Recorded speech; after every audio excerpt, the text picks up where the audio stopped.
a sala de debate, grabación. Vamos con Zoom todavía. Bueno, escuchamos lo que quieran presentar. Fernando, estás muteado. Perdón. Digo, sugiero que Alberto haga el informe resumen, que fue quien más, me parece a mí, aportó. El coetáneo. El coetáneo, mi coetáneo.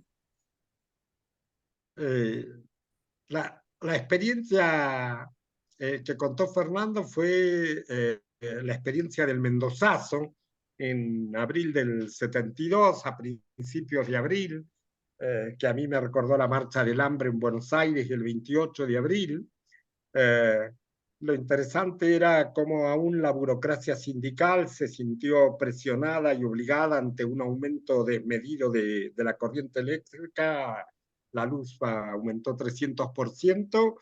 La CGT convocó a un paro y marcha, y bueno, había sectores mucho más combativos y la CGT se vio totalmente desbordada, y especialmente una de las cosas que rescatamos es que hubo una represión muy violenta, que a Fernando, que era una de sus primeras experiencias ahí, lo sorprendió mucho, que dispararan contra la manifestación.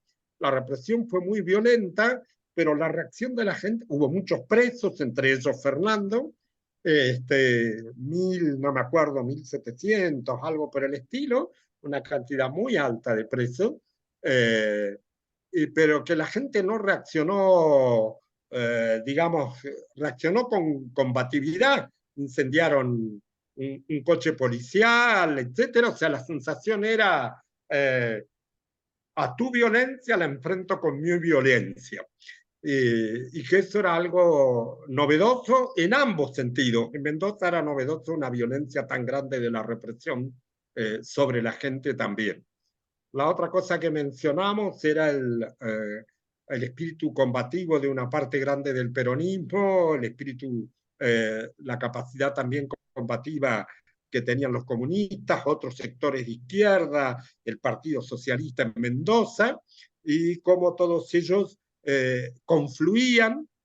La sensación de, bueno, la unidad entre obreros y estudiantes, el comedor universitario como un centro de reunión y de organización, el hecho de que la sensación de que todas las luchas eran una única lucha, y cómo se giraba. Eh, eh, Comentaba el hecho, Fernando, de que todos iban a las asambleas de todos y no había tanto a las asambleas estudiantiles, como él era empleado estatal, pero entraban a las asambleas de los maestros o a las asambleas de otros, de la Unión Obrera Metalúrgica, y se circulaba, y porque, bueno, todos los sectores que estaban en lucha se sentían identificados como una única lucha. También mencionó como parte de experiencia de que es un momento también de ruptura dentro del peronismo. Fernando recordó lo que significaba, bueno, los apretes que él tuvo de lo que, de lo que después fue la derecha peronista en la década del 70, para que no fuera a las asambleas, pero ya había aprietes con violencia de los sectores de derecha, como respuesta a la combatividad que se estaba generando en las bases, ¿no? No sé si me olvido de algo de lo que hablamos. Fernando, el micrófono. Otro tema que yo me quiero resaltar es que no recuerdo yo, a lo mejor me equivoco, que se tuviera conciencia de la defensa de los derechos humanos, así con esa claridad. Existían los derechos en general, luchar por nuestros derechos, pero el tema de los derechos humanos, el tema, a mí me siguió sorprendiendo durante mucho tiempo que la tortura existiera, porque si bien durante Mendoza hubo 4 muertos nada más, bueno. Pero la tortura fue bestial. He visto compañeros que no podían caminar. Yo mismo salí bastante maltrecho, ¿no? Pero no, tampoco, tampoco me voy a hacer el héroe, ¿no? Bien, muy interesante. Yo quisiera agregar algo, José, no sé si me permite. Por favor. En el relato que hizo el compañero, que fue muy, muy lindo porque contó la historia, pero también contó su historia personal y lo supo entrelazar muy bien. Él mencionó en un momento que con sus 19 años y en esa incursión descubrió muchas cosas durante ese proceso de lucha y posteriormente él contaba que si bien pertenecía a los círculos peronistas, él se sentía comunista y él les decía a sus otros compañeros que él se sentía comunista y los otros lo cargaban y le decían, no, pero tú qué sabes del comunismo, ¿cómo te puedes sentir algo de que no sabes? O sea, eso marca un poco el tema del concepto, ¿no? De cómo el marxismo en esa época también empieza a calar en muchos sectores más combativos, ¿no? En mucha militancia, ¿no? Y genera corrientes dentro del peronismo que son más pro-marxistas, ¿no? Eso quería agregar. Muy bien, muy bien. Bueno, de las cuestiones que habíamos desarrollado en el seminario, 2 o 3 cositas. Una es esto último, ¿no? El surgimiento de una nueva izquierda. 10 años antes de estos hechos, John William Cook había escrito en un informe que le había pedido el comandante Guevara una frase tan contundente como la siguiente: en la Argentina los comunistas somos nosotros. Eso había escrito Cook 10 años antes, ¿no? Así que estaba justamente en discusión eso.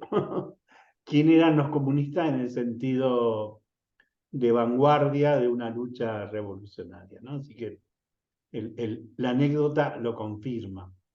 Y la otra cuestión es esta de una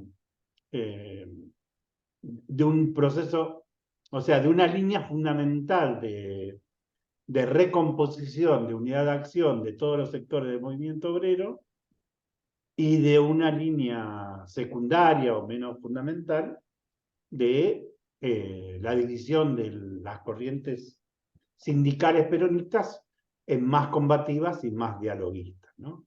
El año es clave porque, bueno, estas iniciativas eran impulsadas por los que creían que había que derrotar a la dictadura en la lucha directa, mientras ya había negociaciones de todo tipo que van a derivar luego en la salida electoral, ¿no? Y esta cuestión de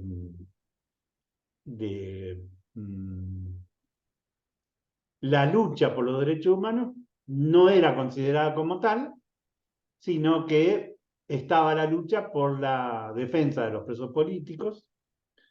En Mendoza había una filial especialmente importante de la Liga, dado que personajes de leyenda como Marianetti y Bustelo, por ejemplo. Marianetti, el Negro ya estaba militando. Bueno, una de las ligas más importantes de la Argentina, pero también en la medida que van surgiendo las corrientes revolucionarias del peronismo y del PRT, ellas también van a empezar a tener sus propios equipos, ¿no? Esto que desarrollamos.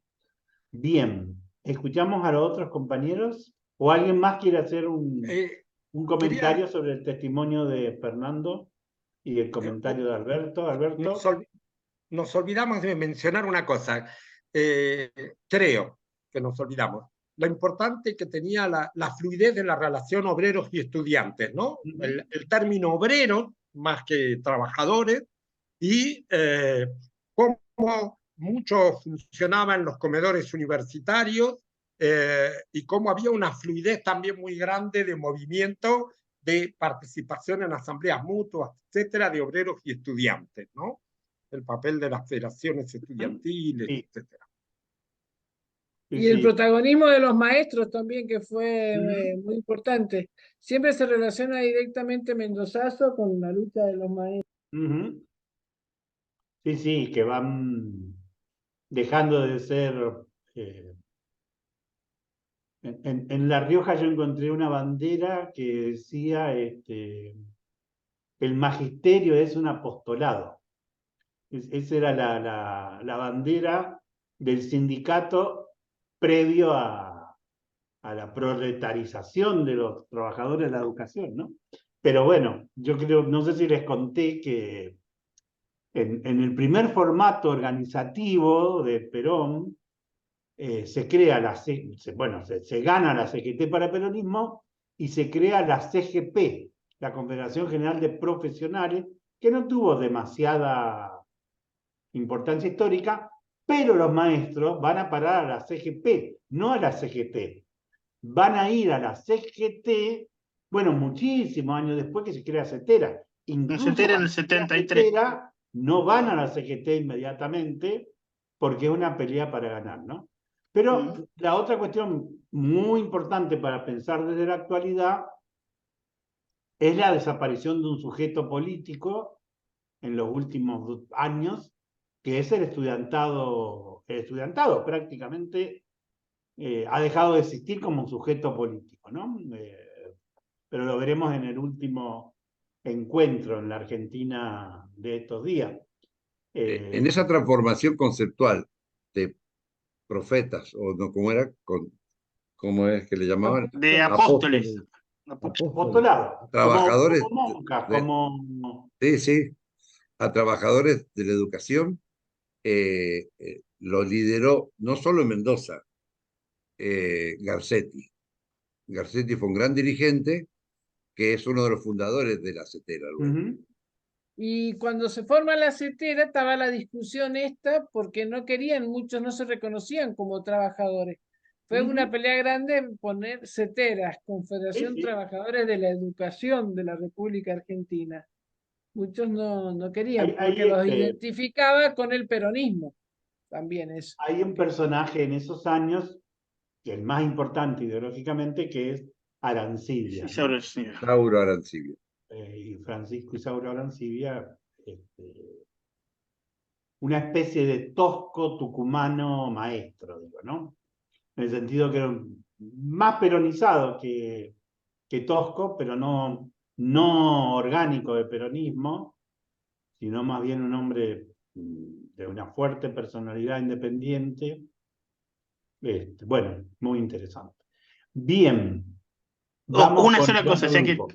pero antes del grupo, un solo chivo, ya que les gustaron mis textos, algunos participantes del seminario y mi manera de decirlo y todo, un artículo mío que está buscando publicación, hay una docente que está tratando de publicarlo en la Universidad de Rosario, pero que es sobre Marina Vilte, que es la otra, y además es mujer, digamos, la otra de esas dirigentes, como Marco Garcetti, como Isauro Arancibia, como Requena en Córdoba, digamos, bueno, pero que son los que plantean ese necesario paso del apostolado al trabajador de la educación. Bueno, ese es un artículo, si quieren, se los mando. No tiene que ver con el seminario exactamente, pero si quieren les mando ese trabajo mío sobre Marina Vilte, que está bastante bueno. Sí, dale. Yo te lo agradecería. Sobre Marina,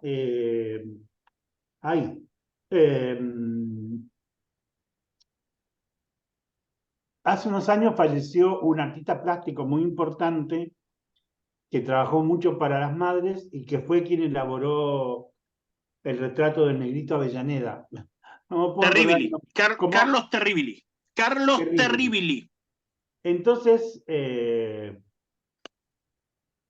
cuando, bueno, estábamos en contacto con Terribili, yo tenía un viaje a Jujuy, pero me informan que las hermanas de Marina no reciben a nadie porque se sentían absolutamente insatisfechas con el respaldo de CETERA a su reclamo judicial, ¿no? Bueno, esas cosas ocurren, que uno puede decir que hizo todo lo que pudo y alguien considera que no hizo lo suficiente, ¿no? No estoy juzgando a Cetera en este tema.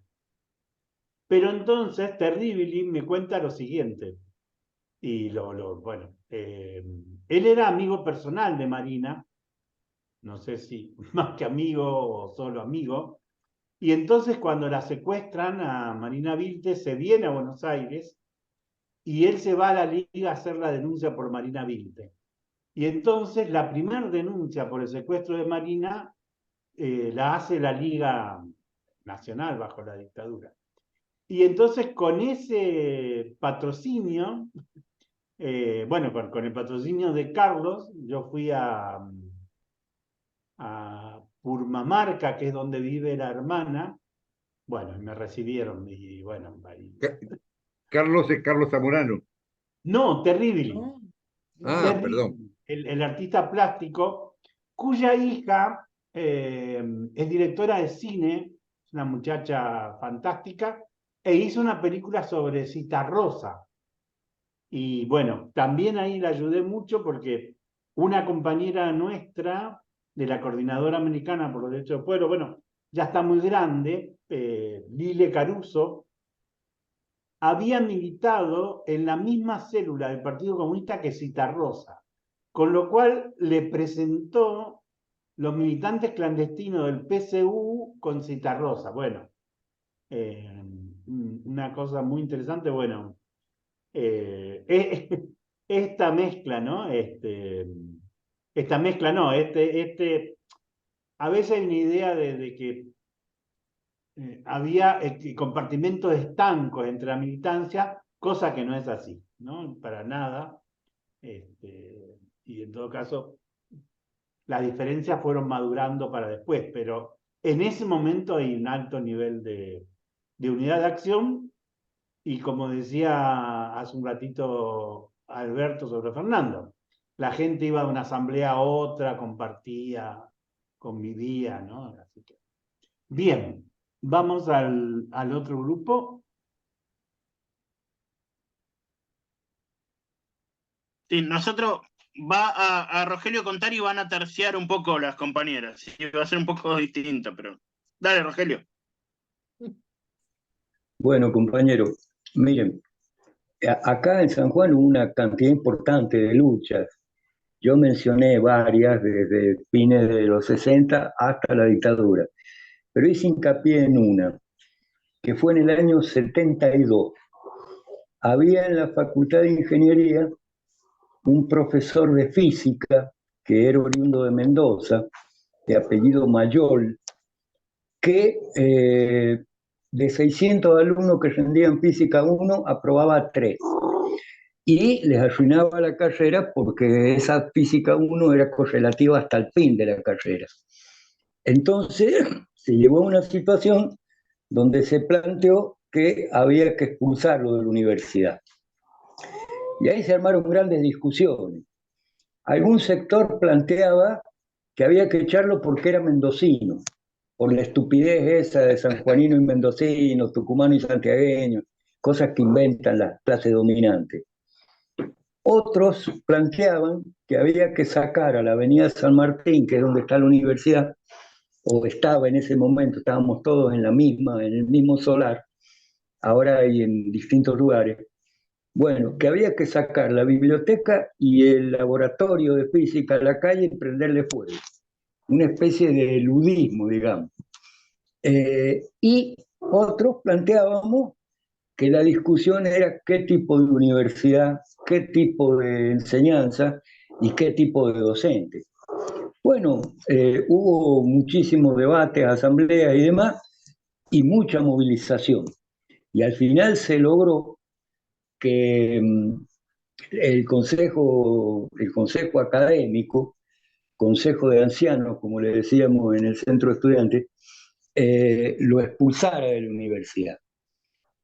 Las conclusiones que yo saco de ahí es, primero, la defensa del derecho a la educación, la gran capacidad de movilización y de coordinación estudiantil, que además recibió apoyo de otros sectores.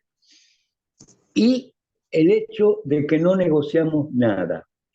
El tipo se iba o se iba, sin ninguna contraprestación. No aceptábamos que bueno, que le ponían profesores veedores, que no, no, no, no. El tipo se va. Bueno, y al final el Consejo Anciano decidió que el tipo se fuera. En ese momento, las fuerzas más grandes eran el MOR, orientado por la FEDE, un grupo un poco menor era el FAUDI, que lo orientaba el PCR, y los sectores peronistas que estaban todos juntos en ese momento. Eran la Juventud Peronista, sin ningún otro aditamento.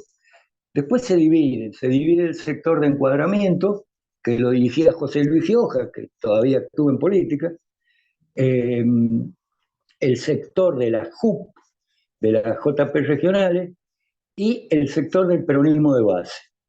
Pero eso es posterior. En aquellos años se logró unidad de acción, gran capacidad de movilización, con tomas de universidad. Tuvimos como un mes tomada la universidad. Es más, en algún momento planteamos que había que levantar la toma para después poder hacer otra, porque si no, vivíamos de toma. Bueno, y no se logró un nivel de unidad política más avanzada, estilo Frente de Liberación y demás, pero sí, por ejemplo, se coordinaba cómo defendernos entre todos de la represión, que nunca dejó de estar, pero por supuesto, la dictadura de la NUCE ya estaba en retirada, no podían controlar, y no había la brutalidad terrorista y fascista, genocida de la última dictadura.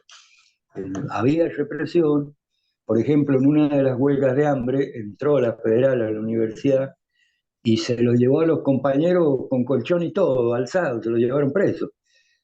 No estuvieron 1 o 2 días presos, porque inmediatamente la movilización, no solo estudiantil, y además muchos abogados que en esa época había y colaboraban, se los logró sacar. Pero yo creo que lo más destacable es defender el derecho a la educación. En esa época no se hablaba tanto de derechos humanos, sino más bien de derechos por reivindicaciones concretas. La capacidad de organización y movilización y puntos de unidad, por lo menos para defender lo más urgente y necesario en ese momento, y un pasito más alto de defenderse de la represión entre todos, cosa que se vio muy clara el 28 de junio del 72 en la marcha de las Juventudes Políticas Argentinas contra la dictadura, que fue unos meses después de esto que yo estoy contando. Bueno, después hubieron muchas luchas y la participación obrero-estudiantil se daba. Y agrego un elemento: la Confederación de Profesionales en San Juan fue muy importante. Incluso el presidente de la Confederación Argentina fue un abogado sanjuanino, Oscar Romero Yacaglia, y habían varios compañeros de partido en la dirección esa, varios médicos, Coria, Peluc, Marta Elizondo. Incluso en las movilizaciones contra la dictadura se coordinaba la coordinadora de partidos políticos, la CGT y la Confederación de Profesionales, con apoyo del movimiento estudiantil y de otros sectores. Hay una anécdota famosa ahí en una de esas movilizaciones, habló el que era secretario de la CGT, Ubaldo Montaño, que después fue ministro de Bienestar Social y fue un personaje acá.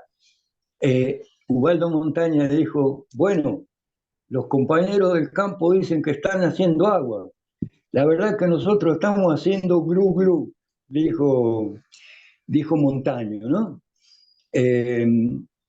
Y el compañero de la Confederación de Profesionales, el doctor Pelú, que ya ha fallecido, nada que ver con el tarado que ahora es miembro del mileísmo, este compañero puso los ejes políticos de una manifestación que fue muy grande. Eso debe haber sido en el año 80, 81. pero quería decir esto porque en realidad acá jugó un gran papel la Confederación de Profesionales. Bueno, yo le dejo la palabra a las compañeras. Lo que pasa que habíamos coordinado algún respiro de Rogelio para que podamos entrar, y Rogelio bajó una línea perfecta que prácticamente nos deja sin argumentos, porque parte de esta caracterización que estuvimos haciendo en el grupo respecto de esta experiencia política y organizativa que tiene Rogelio, casi se vio durante todo el tiempo relatada por las palabras de Alberto, cuando nos contaba la experiencia que ustedes habían tenido en el grupo. Es decir, lo que estamos viendo paralelamente en la discusión y la evaluación, no es más que es un calco una de otra. Lo que yo debería decir, y si repitiéramos lo que dijo Alberto, tendría la misma consistencia y el mismo concepto. ¿Qué queremos decir con esto? Atravesando esa época, 65-72, a pesar de que estábamos en dictadura, a pesar de que estábamos pasando momentos así difíciles desde el punto de vista político, se venía sosteniendo todavía, y era un inconsciente colectivo, el derecho a. Es decir, ante la ausencia de lo que después aparece en los derechos humanos, en ese momento el derecho a ser estaba apropiado en cada uno de nosotros, como militantes y como individuos.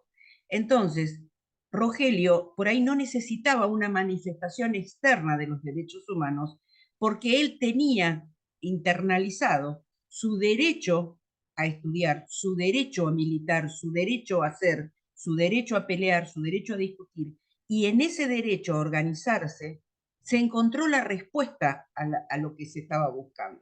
Y a mí me parece que ahí es donde uno capitaliza las experiencias de la militancia en las distintas etapas.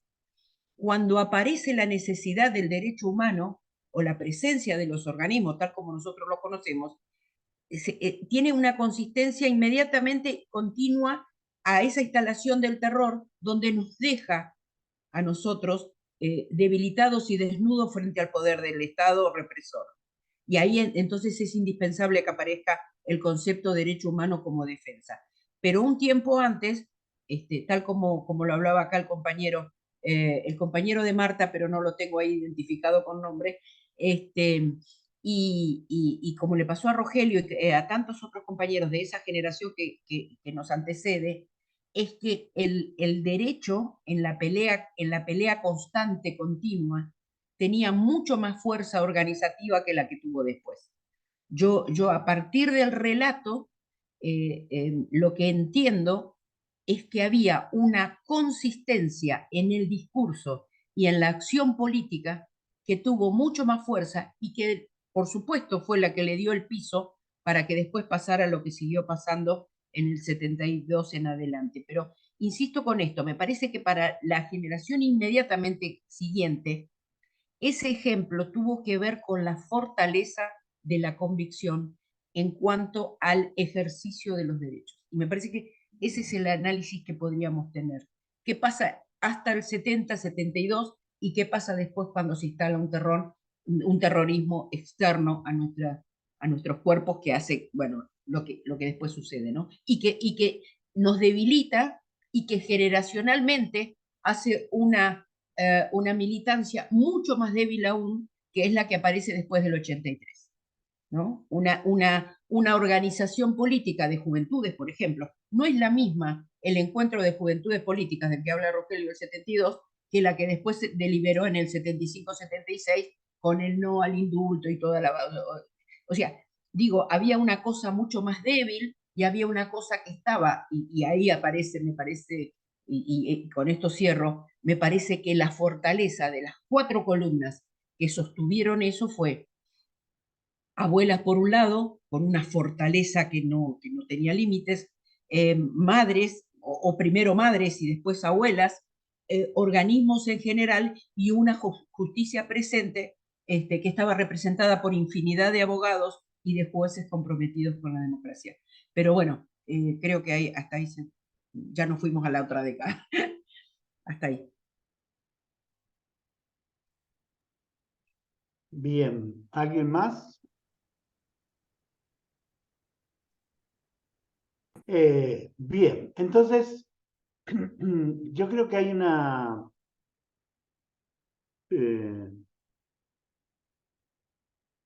conclusión fundamental sobre este periodo que va del 55 al 75, que es un periodo en donde el pueblo argentino aprende en su práctica social que los derechos se conquistan, que la lucha tiene sentido y que la vida mejora gracias a la lucha colectiva. Y ese aprendizaje se hace en los cuerpos. Por eso la llamada generación del Cordobazo y las Malvinas, o la generación del 70, no necesita que alguien le diga que luchar está bueno. Lo aprende en el cuerpo.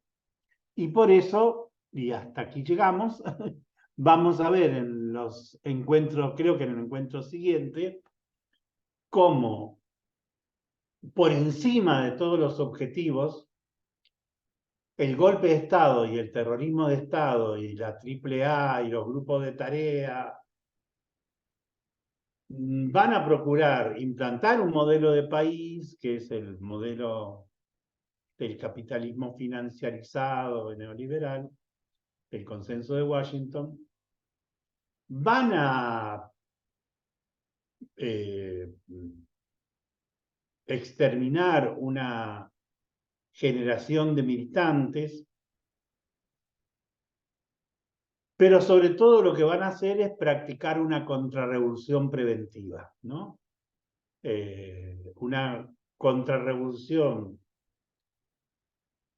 contra una revolución que no está madura ni que ha triunfado, pero que, y creo que lo que dice Mercedes es exacto, ¿no? Que van a pretender disciplinar en los cuerpos a una sociedad que venía levantándose. Y en los siguientes años, que lo vamos a ver en los encuentros que nos faltan, así como una generación había aprendido en su cuerpo que luchar conseguía mejorar la vida, la siguiente generación va a aprender que el que lucha corre el peligro de ser discriminado, estigmatizado, separado, debilitado, pero también puede ser encarcelado, torturado, asesinado, desaparecido, ¿no? Y ese aprendizaje en el cuerpo es lo que todavía dura, ¿no? Y se manifiesta de las más diversas maneras. Así que bueno, vamos bien. Hemos terminado el cuarto capítulo del seminario. Y bueno, nos quedan todavía dos temas que trataremos de resolver junto con Oli. Así que vamos a tratar de que el martes que viene estén todos los compañeros del seminario, así un esfuercito más y lo podemos culminar. Bien, los hechos de estos días creo que también han puesto a prueba todo lo que dijimos en el seminario y creo que lo que dijimos se va a poder sostener, ¿no? Buenas noches, no quiero abrir el debate sobre Massa, Milei, porque estaríamos adelantando dos debates. Un abrazo, gracias Dante por participar de Perú y tu constancia. Ya encontraremos tiempo que nos cuentes lo que está ocurriendo ahora mismo allá en un lugar que se ha convertido hoy por hoy. Yo creo que junto con El Salvador, creo que son los países con mayor brutalidad en la violación de los derechos humanos, ¿no? Lamentablemente. Abrazo a todas, a todos. Buenas noches. Todo, gracias, compañeros. Chao, buenas Gusto. noches. Saludos a Adiós. todos, gran abrazo. Nos vemos. Hasta la semana que viene. Chao. Chao.